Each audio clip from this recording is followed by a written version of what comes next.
Rikthehemi sërish në studio në këtë transmetim maraton të drejt për tërmetin që goditi Shqipërinë dhe që shkaktoi të paktën mbi 20 viktima.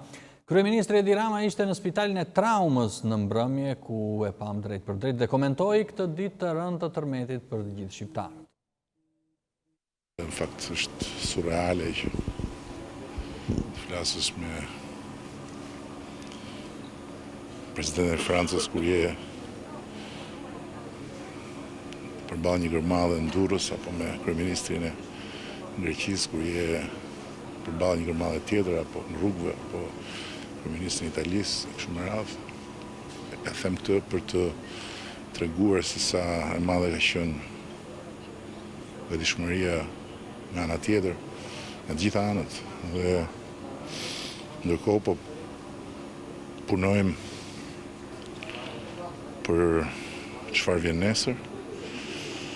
Do të jetë një ditë natyrshëm zyrtarisht zgjedhje kombëtare.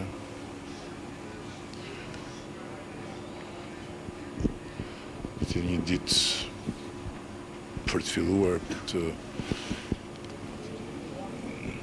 realizuar gjithë procesin e kalimit të njerëzve që janë paçati, që janë në qell të hapur sot, edhe që kalojnë natën në tenda dhe që për shkak të traumës refuzojnë që të futen qoftë në një palestër sepse nuk përballojnë dot një tavan mbi kokë drejt një infrastrukture komplet tjetër.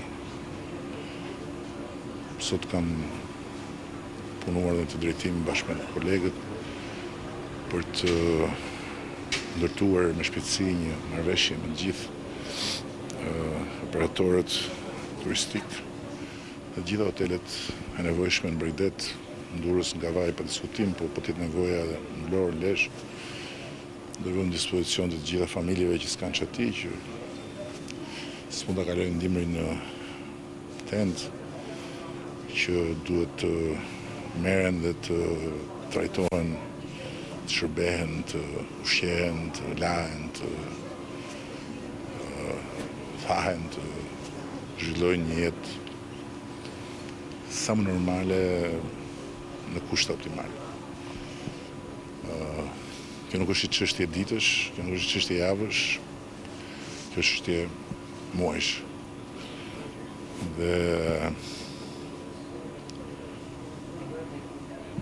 paralelisht po punojmë për mekanizmin e solidaritetit evropian. Por nuk janë vetëm vendet e Evropës që janë të gatshme të ndihmojnë. Kemi dhe tjera vende mike që po bisedojmë, sepse duhet të rindërtojmë. Duhet të rindërtojmë gjithçka, duhet të rikthejmë njerëzit në shtëpi të reja, në shtëpi të forta. Dhe koha nuk pret. Por ju them gjithëve, duhet solidaritet, duhet mirëkuptim, duhet durim, duhet qetësi. Dhe mbase ky është një rast i mirë për të kuptuar që kemi bërë shumë gam. Dhe jemi mësuar të qahemi dhe të ankohemi shumë duke harruar se jeta është diçka pak më ndryshe sa gam-gami i përditshëm. Që do të thotë, akti formal i gjendjes së jashtëzakonshme nuk është se sjell më shumë se çka sjell sot gjithë ky intensitet dhe gjithë ky solidaritet dhe gjithë ky volum pune, një gjendje të vijim, nuk do ndryshoj asgjë. Dhe natyrisht që nesër është dita për të menduar për të gjitha. 33 vjeçaria që u shpëtua në rënojat e pallatit gjashtkatësh nuk mundi të mbijetonte dhe ndëroi jetë në spital.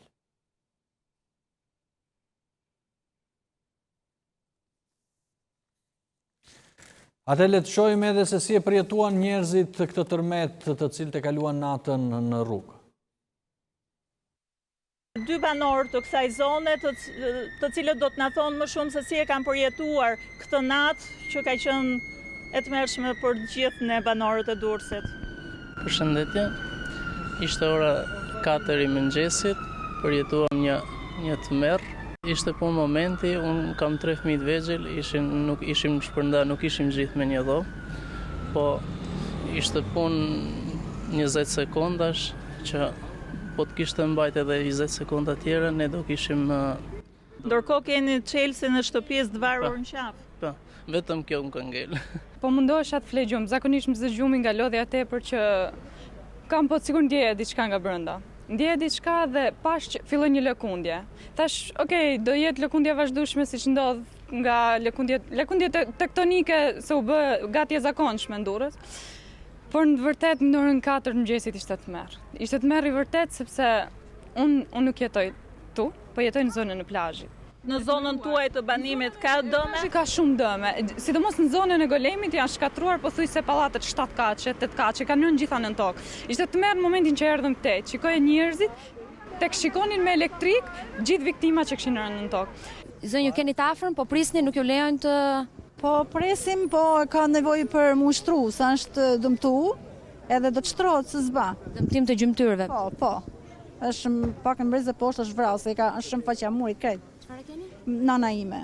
Çfarë ndodh? Shem shtëpia. Ashëm shtëpia. E ka pështu vetëm Zoti, nal. E ka ra sipër kokës kërvatit, e ka pështu ajo koka kërvatit. Duke dalë me shpejtësi, u ka rrezu të qetë fëmijët. Çfarë bëjmë tek serat? Sa persona po kërkoni? Para prakisht. Po të shi nuk e dim se që ashtu një plak ka dalë, një plak e moshuar ka nxjerrur, zja fikset e brenda. Nuk dim që... Ka shpresë, mund të jenë të mbjetuar? Zoti di nëshi, nuk e di, vetëm Zoti. I njinit personat? Personin që i kanë dhënë fatkeqësia, unë e kam shok, e kam padur koleg puna, edhe është ngjarje shumë e hidhur, shumë e rëndë. Është katastrofë.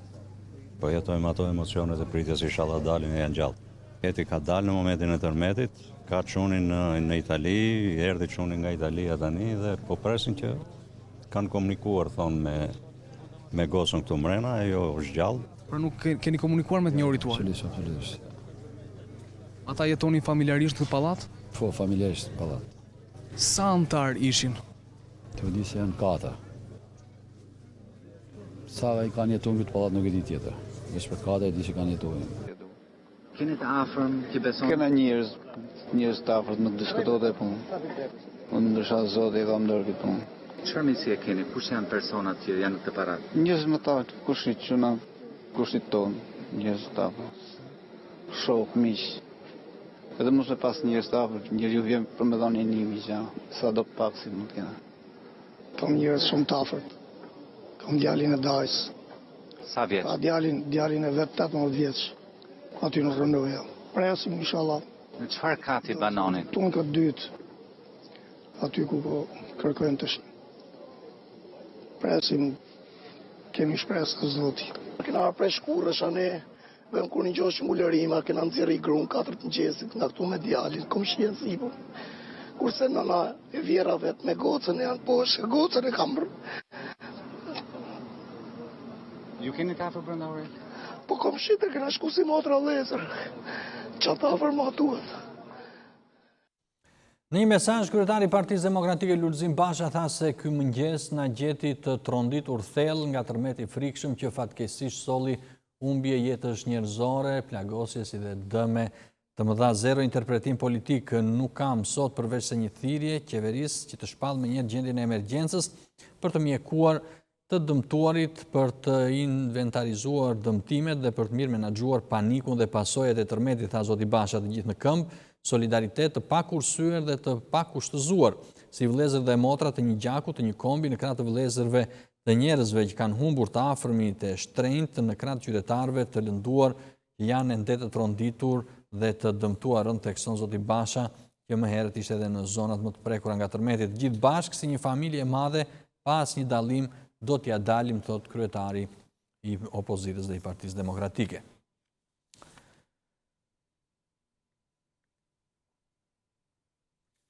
Le të ndjekim tani se ç'tha edhe zëvendës kryeministri Erion Braçe. Një ditë tragjike për Shqipërinë, e tmerrshme për Thumanën, apo jo? As ku e diskutojmë këtë pjesë, por ajo që vlen të themi është që s'duhet dorëzohemi. Nuk duhet dorëzohemi. Me kam thënë njerëzve këtu në Thuman, sot gjithë ditën, edhe me thënë drejtën këtu janë plot djemë, burra, njerëz zakonshëm, pastaj të forcave speciale të ushtrisë, policisë, shpëtimit minjerave, të emergjencës civile, të kompanive private që janë vënë në dispozicion të Thumanës që nga ora 5:30 e mëngjesit, aq sa është bërë një varg shumë i madh me mjetet të cilat ne kemi në dispozicion gjithkohës. Pa diskutim na kanë ardhur në ndihmë ata që janë ekspert nga emergjenca e minjerave, veçanërisht në zonën e Bulqizës, Paçit, sipër kompani private edhe atje që i kanë punëtorët në ata në këta anë, ndaj më ata.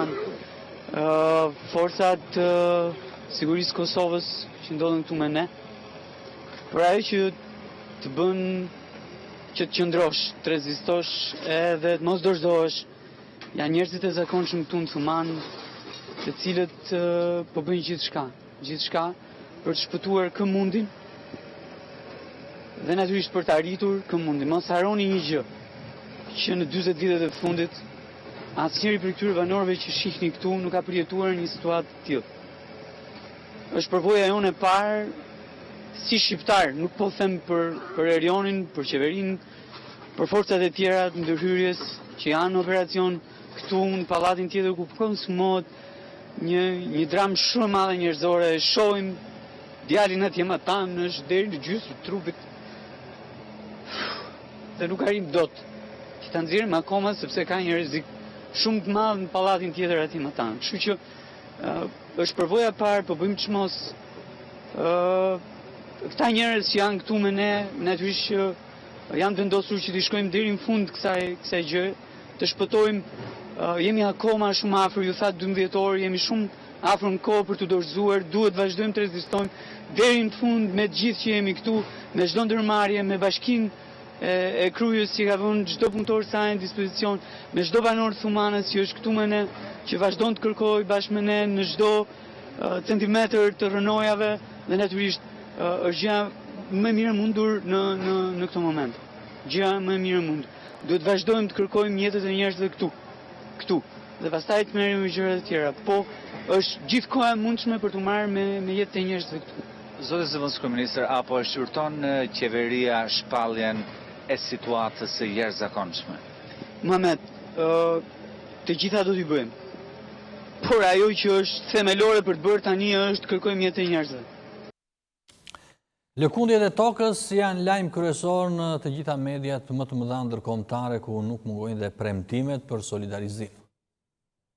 Nga New York Times, CNN, BBC, Reuters, Daily Mail e të tjerë media ndërkombëtare bën një hon të menjëhershme lëkundjeve të forta të tërmetit në vendin tonë. Tërmeti magnitudës 6.4, thot New York Times, është një ndër më të fuqishmit në dekada që trondit Shqipërinë.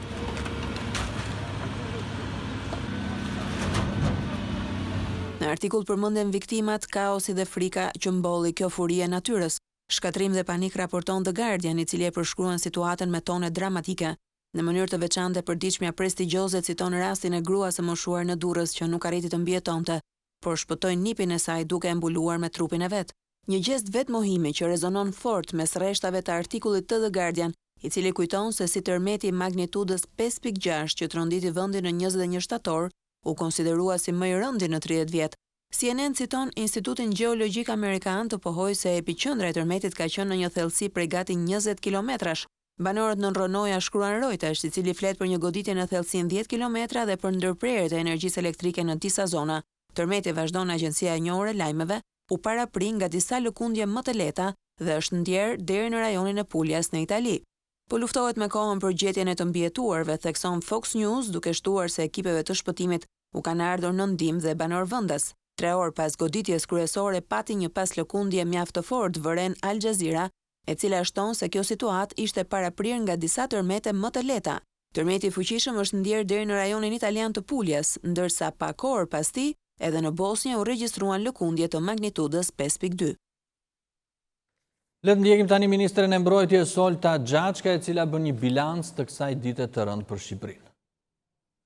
Ky ishte tërmeti më i fortë që ka përjetuar vendi ynë qysh prej vitit 1979 dhe goditja e mëngjesit sotëm është shoqëruar me 250 pas goditje, të cilat sipas ekspertëve sismolog pritet të vijojnë, shpresojmë me intensitet më të ulët, siç është edhe trendi, deri në stabilizimin e pllakave tektonike. Dua të përsëris edhe një herë apelin për çdo qytetar, banesa e cilit është dëmtuar, të bëjnë kujdes dhe të mos hynë në banesa pa u bërë më parë inspektimi nga njësitë e specializuara. Deri në orën 18:30 raportohet se 21 persona kanë humbur jetën në prefekturën e Durrësit si pasojë e shëndjes godinave. E theksoj se ky bilanc tragjik mbetet ende për të konfirmuar zyrtarisht nga strukturat përkatëse të shëndetësisë dhe rendit sipas protokolleve të ekspertizës përfundimtare. Në godinat e shëmbura vazhdon puna e kërkim shpëtimit dhe pasi një numër qytetarësh rezulton të jenë ende të bllokuar, ndërkohë që për disa të tjerë nuk ka raportime nëse janë ndodhur apo jo në banesa në momentin e lëkundjeve të tokës.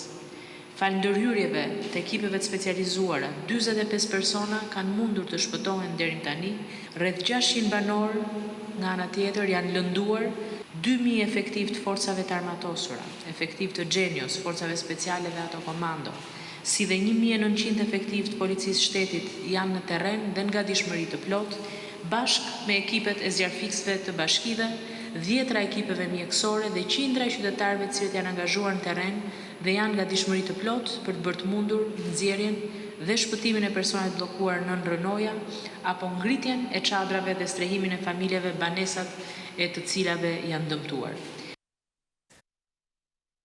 Bota e sportit, futbollistë dhe ish futbollistë si dhe tifozët kuqezi kanë ofruar ndihmën e tyre. Tërmeti me magnitudë 6.3 që goditi vendin tonë orët e para të mëngjesit të kësaj të marte ka tronditur jo pak protagonistët shqiptar në botën e sportit.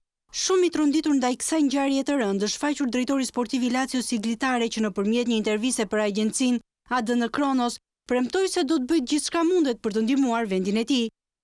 Është një tragjedi që më tronditi thellë mua dhe familjen time. Një tragjedi shumë e madhe. Duket sikur numri i viktimave është i destinuar të rritet, por unë uroj me gjithë zemër që të jetë e kundërta. Do të bëj gjithçka mundem për të ndihmuar popullin tim, do të përpiqem sa mundem që t'jap një dorë. Ka reaguar ndaj kësaj ngjarje shumë të rëndë edhe grupimi tifozët kuqezi, që nëpërmjet komunikatave në rrjetin social Facebook kanë bërë të ditur se janë mobilizuar për të dhënë ndihmën e tyre në përballimin e kësaj situate dramatike që po përjeton vendi ynë në këtë moment shumë të vështirë. Padyshim nuk mund të mungonte as reagimi shumë prej futbollistëve të përfaqësuesës shqiptare dhe jo vetëm. Mërgim Mavra, Armando Sadiku, Sokol Cikaleshi, Taulan dhe Grani Xhaka e të tjerë ju drejtuan me një rrjeteve sociale për të shprehur tronditjen e tyre për këtë ngjarje tragjike, duke thënë se janë shumë pranë vendit dhe se lutem për të. Por le të shikojmë se cilët kanë qenë tërmetet më të fuqishëm që kanë përfshirë vendin tonë. 10 tërmetet më të fuqishëm që kanë goditur Shqipërinë janë regjistruar zyrtarisht duke nisur nga viti 1851, kur si pasojë e lëkundjeve në Berat humbën jetën 400 persona dhe shumë të tjerë u plagosën. Dëmet materiale qenë të mëdha. 4 vjet më vonë në verën e 1855-s, tërmeti godet Shkodrën dhe rrethinat e saj. Më 22 dhjetor të vitit 1919, lëkundjet trondisin zonën e Leskovikut dhe Konicës dhe zonat kufitare me Greqin. Nuk ka të dhëna për viktima, por dëmet janë të mëdha. Një vit më vonë është rradha e Elbasanit ku regjistrohet një tërmet i cili shkakton 14 viktima dhe mbi 300 të plagosur dhe shumë shtëpi të shkatruara. Në 30 mars të vitit 1921, lëkundjet ndihen në Peshkopi dhe Dibër të Madhe, por nuk ka të dhëna për dëme në njerëz e 10 shtëpi janë të rënuara. 4 vite pas çlirimit në gusht të vitit 1948, zona e Shkodrës preket nga tërmeti, një i vdekur dhe 27 të plagosur. Dëmet janë të mëdha, kundër të tjera ka dëmtime të shtrati i Bunës. Më 1 shtator të vitit 1959, tërmeti goditi zonën e Myzeqes. Në total të dëmtuara ishin 944 shtëpi, ndërkohë që u shkatruan dhe shumë objekte të tjera. Pas 8 vjetësh, një tërmet i fortë tronditi zonën e Librazhdit dhe Dibrën e Madhe në Maqedoninë e Veriut. Raportohet për 12 të vdekur dhe 174 të plagosur, mbi 6.336 ndërtesa të shkatruara. Më 15 prill të vitit 1979, një tërmet 8 ballë goditi Shkodrën duke shkaktuar viktima dhe dëme materiale. Fatkeqësisht 40 persona humbën jetën në Shkodër dhe Lezhë, ku dëmtuan mbi 17.000 shtëpi dhe objekte.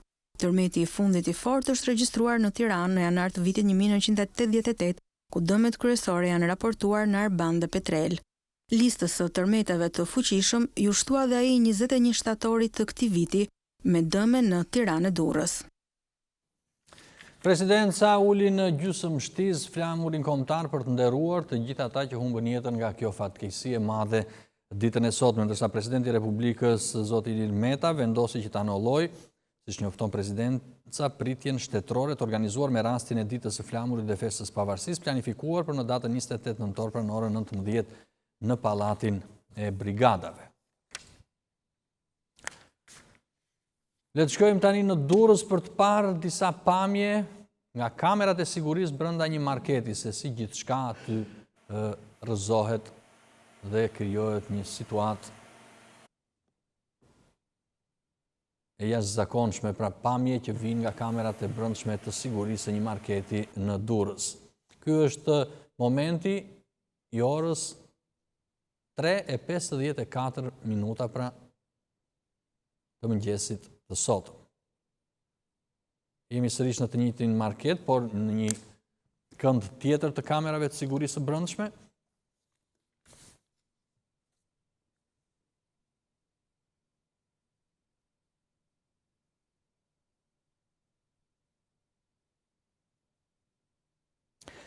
Por edhe këtu në Top Channel, siç e pam edhe në nisje të kësaj maratone, ka pasur edhe këtu pra dëmtime të studiove të ndryshme nga lëvizjet e tërmetit të fuqishëm, pra të orës 4:05.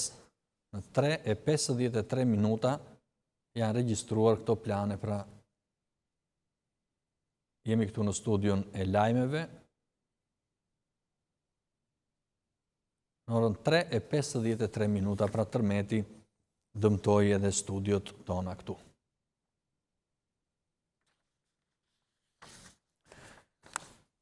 Shkojmë tani në Thuman dhe të shohim pamjet me dron të xhiruar nga sipër në një territor që të kujton pra si një territor i bombarduar, si Gjermania e luftës së dytë botërore, duke pamjet e xhiruara me dron.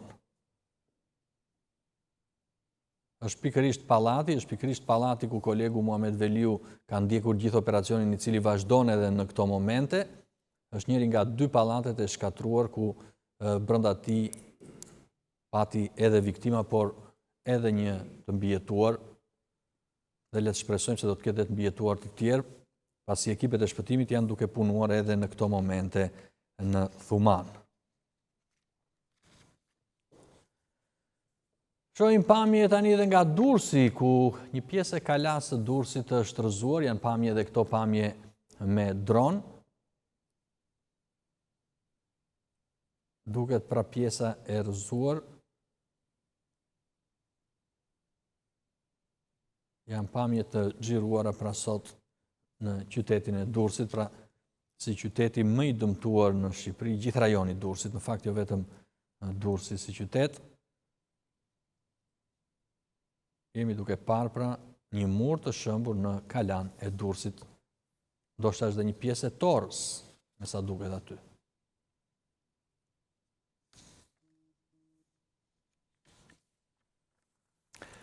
Llogaritja Top Channel ka hapur në Union Bank, në euro dhe në lek për shqiptarët dhe ndihmë për familjet e prekura nga tërmeti sotëm. Do t'i shikoni në ekran edhe numrat ku mund të kontriboni në shenjë solidariteti me banorët e dëmtuar. Jeni duke parë pra në ekranet tuaja numrin e llogarisë me iniciativë të Top Channel për familjet e goditura nga tërmeti datës 26 nëntor. Pra, gjithkush që dëshiron të ndihmoj, mund të ndihmoj duke derdhur shuma të ndryshme në këtë numër llogarie, të cilat do të shkojnë prapë në ndihmë të personave dhe familjeve të dëmtuara.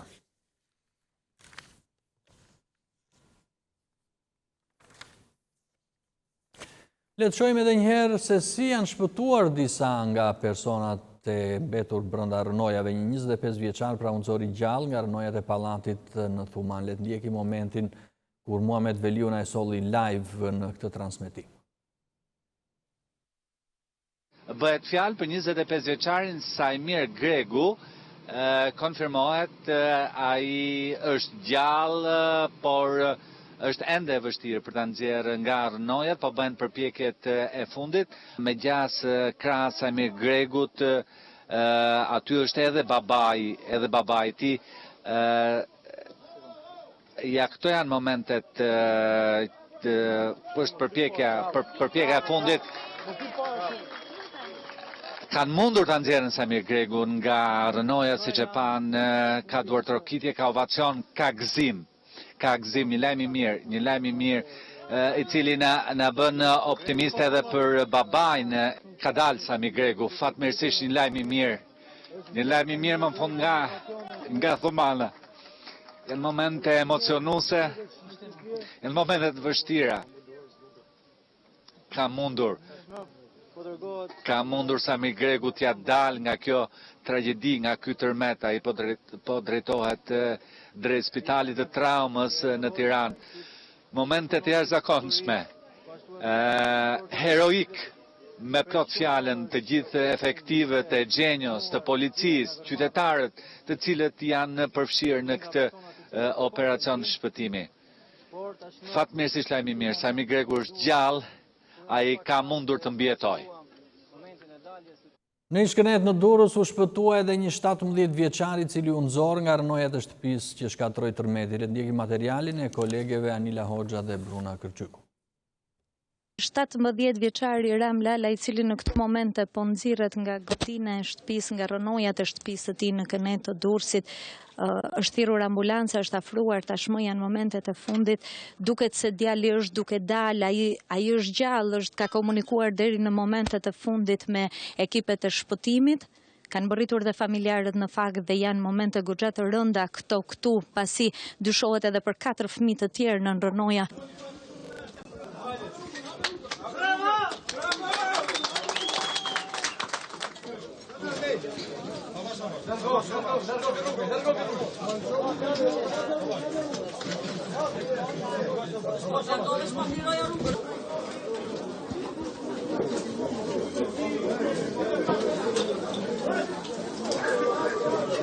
Ishte një aksion mjaft i gjatë dhe shumë delikat. Janë momentet e fundit, natyrisht që gjithë njerëzit sekundën mund ta shikoni, po e presin me duar trokitje shpëtimin e djaloshit 17 vjeçar, i cili doli gjallë nga rënojat e familjes së tij. Ishte një aksion shumë delikat, si kundërthash, dhe ai po kalon tashmë, po e përcjellin me barel në një kordon të shpëtimtarëve të tij që ishin jo vetëm forcat shqiptare, po edhe ekipi i Kosovës, forcat e shpëtimit të minjerave, edhe shumë të tjerë.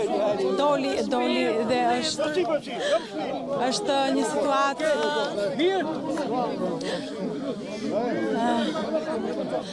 tashmë pra mori aksioni për shpëtimin e 17 vjeçarit përfundon këtu, po përpiqen që të japin ndihmën e parë me oksigjen dhe për ta transportuar më njëherë. Sikur mund ta shikoni Ilir, ka shumë njerëz, jo vetëm forcat e policisë, po përpiqen që të krijojnë këtë kordonin në mënyrë që të përmbajnë të afërmit e adoleshentit, të cilët ishin shumë të panikosur dhe me dhimbje gjatë këtij aksioni për shpëtimin e tij, po gjithashtu edhe vetë po të shikosh edhe vetë oficerët e policisë të gjitha dhe të Kosovës, edhe forcat e tjera, po edhe pala italiane, përveç kësaj kanë dhe ata aspektin njerëzor. Nga operacioni i shpëtimit në rënojat e hotelit Miramar u arrit të nxirret rreth orës 15:20 minuta dhe Adriatik Boti, një 33 vjeçar, inspektor i tatimeve në Tiranë. 33 vjeçari jep të shenja jete normale dhe gjatë komunikimit me forcat e kërkimit dhe të shpëtimit u tha se në rënoja ndodhej edhe një tjetër person. Për rreth 12 orë ai mundi që të rezistojë në gërmatat e hotelit derisa forcat e shpëtimit e gjetën. Dëme ka pasur edhe në shtëpitë e banorëve të Prezës, por dhe në kalan e fshatit. Le të ndjekim si Dorela Gjoni. Tërmeti 26 nëntorit ka lënë shenjë të madhe edhe në Prezë, ku veç banesave, të cilat tani më janë të pabanueshme, është prekur dhe kalaja qindra vjeçare e Prezës. Banorët, veç se na kanë treguar gjendjen e banesave të tyre, janë dalur gjithashtu të flasin edhe për kullën e sahatit këtu në kalan e Prezës, që tani më mbetet histori, duke qenë se është shëmbur njësoj si banesat e tyre. Ashtu si kalaja, edhe banesat të shumta të Prezës kanë pësuar dëme të mëdha, madje shumica prej tyre janë të pabanueshme. Vetë banorët kanë vendosur të na tregojnë pamje të shtëpive të tyre dhe me të vërtet situata duket e vështirë. Paka shumë parandiem tërmetin e parë dhe i morën masat lam derën kryesore hap. Domthonjë kjo na rujti sepse normalisht do rrinim brenda dhe s'do dilnim dot. Fati mirë që arritëm dilnim kohë. Si qemi ngrit nga gjumi, të ja tregoj edhe këto pjesën e mureve ku janë qa. Këtu gjendemi në një shtëpi tjetër në Prezë dhe situata është po njësoj. Kjo është e kryesore që mban ta muret. Edhe këtu ka kriju gjithë të shemin më të madhe. Veti pa esti djali, 2 pjeqi ka më shpinë, 7 vet. Që të boj djali mi rrugë 7 vet? Ka që të boj? Mu të bëjmë shpinë neset? Së të bëjmë shpinë. Këtu jemi në një banes tjetër, gjithçka ka ngelur e pandryshuar që nga momenti i rënjes së tërmetit. Kjo është ndoshta banesa në gjendjen më të mjerueshme pas tërmetit. Faktikisht e ka lëviz tërmeti i parë pak. Kjo si që shkoni dhe kjo është e pabanueshme. Në Prishtinë u mblodhën ndihma për të prekurit nga tërmeti. E prekur nga ajo që pas që përjetuan bashkëmoshatarët, Amra Ilazi 13 vjeçe vendosi të solidarizohet me ta. Nga veshmbathja e saj dhe e vëllait, ajo ka ndarë disa gjëra që tua dërgoj shokëve dhe shoqeve tek zonat e prekura nga tërmetet në Shqipëri. Kom që për shokët e mi që janë atje dhe janë vllau tem edhe të mijat, edhe disa sande nxehta për këto ditë të ftohta. Çka ju thuki aty në fëmijëve? Që mos të tremben, sepse gjithçka do të kthehet në realitet siç ka qenë. Përveç Amrës, qindra qytetar kanë dhuruar para, veshmbathje, batanie, gjëra ushqimore e higjienike tek pika grumbulluese e ndihmave në sheshin Zahir Pajaziti në Prishtinë. Djali mi ka thue për Gjermaninë ndihmës 50 euro. Inshallah Zoti kanë shnet ata që janë. Për Shqipëri nuk është, domethënë, mjaft asnjëherë, kështu që juftoj të gjithëve që të solidarizohemi dhe të ndihmojmë sa ka nevojë. Gjithsesi, domethënë, juftoj të gjithëve që domethënë t'i hapin dyert për shqiptarët në Shqipëri dhe të jemi bashkë në momentet e vështira. Ata u kërkojnë bashkëkombësve të nisën drejt Kosovës, nëse nuk ndihen të sigurt në Shqipëri.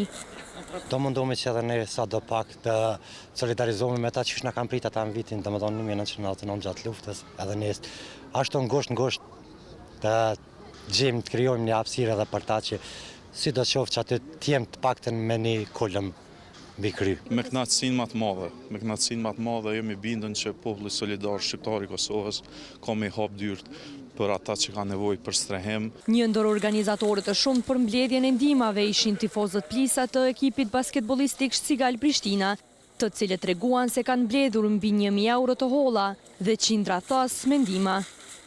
Në ora 5 nisemi për Shqipëri, do me thonë këtë gjëra nise në ora 5 dhe ne do të qëndrojmë antar tjerë, do të qëndrojmë këtu ku ka me vazhdu përsëri mbledhja e gjërave tjera me nevojë.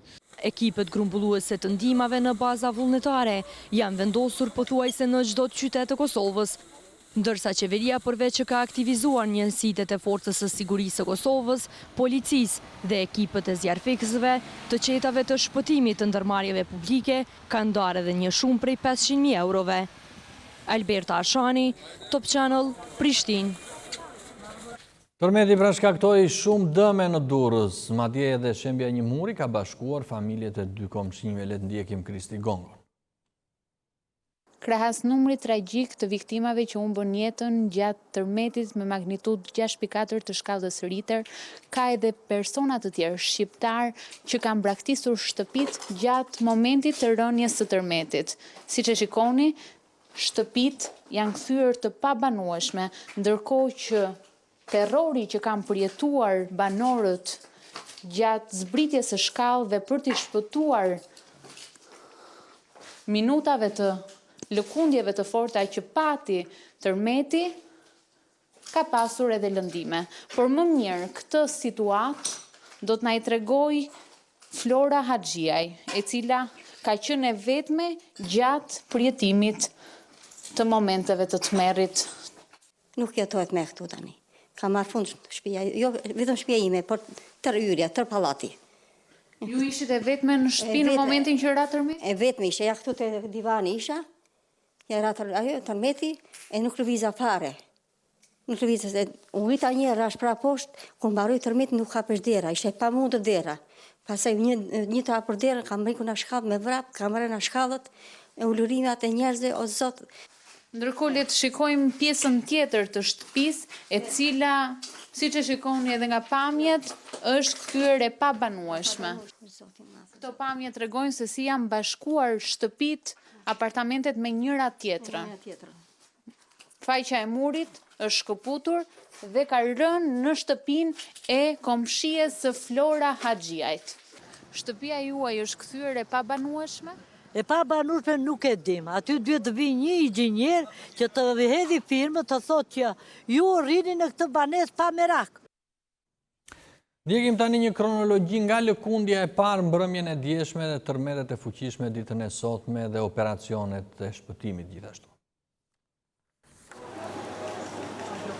Tërmeti me magnitud 3.6 të shkallës Richter rënë të hënën në orën 21:57 minuta, 25 km në veri të Durrësit, do të ishte i pari në radhë një serie lëkundjesh të forta me epiqendër Durrësin, fushë dhe Mamurrasin. Pikërisht këto janë dhe zonat ku janë dhe dëmet më të mëdha, fatkeqësisht me humbje jetësh njerëzish, të plagosur dhe shembje shtëpish.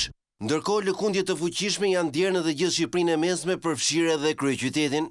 Sipas të dhënave të Institutit të Gjeoshkencës, tërmeti më i fortë me magnitudë 6.3 të shkallës Richter u regjistrua në orën 03:54 minuta të së martës, 15 km në veri të Durrësit dhe me një thellësi prej 38 km mbi sipërfaqen e tokës.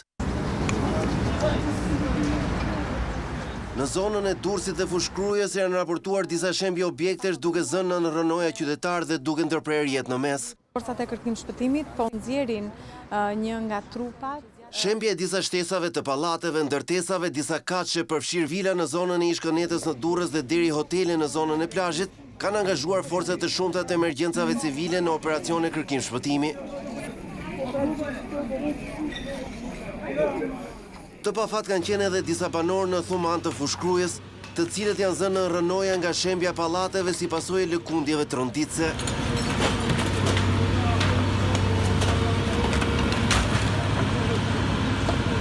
Por nga ana tjetër ka pasur dhe histori shprese me të mbjetuar të nxjerrë nga rrënojat.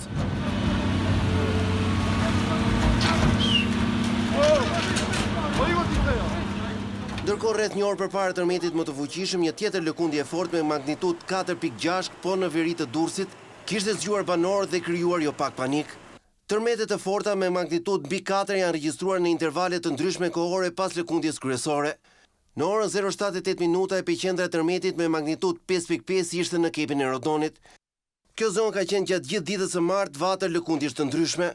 Ndërkohë në zonat e prekura është bërë ngritja e çadrave për të strehuar ata që shtëpitë tashmë i kanë të pabanueshme.